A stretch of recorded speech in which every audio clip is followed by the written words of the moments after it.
So now I'm going to run through an example which will be for a negatively geared property. So I know obviously the students of this webinar will focus on positively geared properties, but just to give you an understand how it also works for negatively geared properties and how depreciation works, I'm going to run through an example assuming this is an older house with some maybe renovations done to the property, and this is a negatively geared property.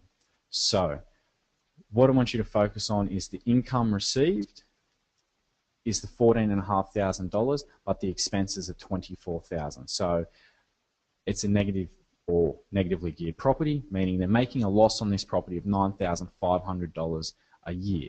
So that's the holding cost for the given year to hold on to this property before they do their tax return, before they claim any depreciation at all.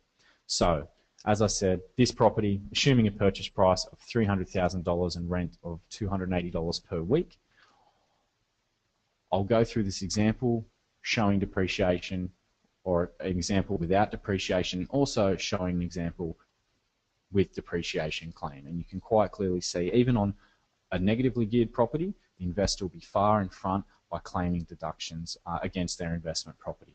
So look to the left, and the pre-tax cash flow will created a loss, as I mentioned in the previous slide, based on the expenses minus the income of $9,500. So per week, this property is costing the investor $183 per week. Assuming a tax rate of 37%, it's going to create a refund to this investor because they have made a loss on the property. So it's the 0.37 multiplied by the $9,500 loss gives a refund to the investor of $3,515. So net cash outlay, which is simply the loss minus the tax refund, you're looking at $5,985. Or per week, it's a holding cost to this investor of $115 a week. Now with depreciation claim, you can see here that the loss is added to the depreciation that we found. So we found $5,200 in deductions against this older investment property.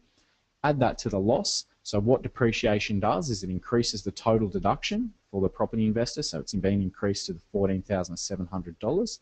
Therefore, it's increased the tax refund to this investor, now at $5,439.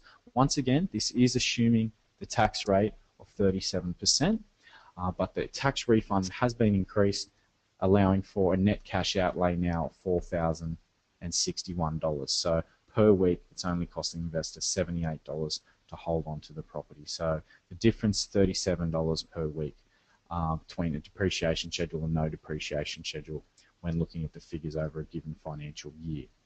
So that's how depreciation affects an investor on a positively geared property and a negatively geared property. So it's increasing the total deduction, it's reducing the holding cost, and maximizing the tax refund for the investor.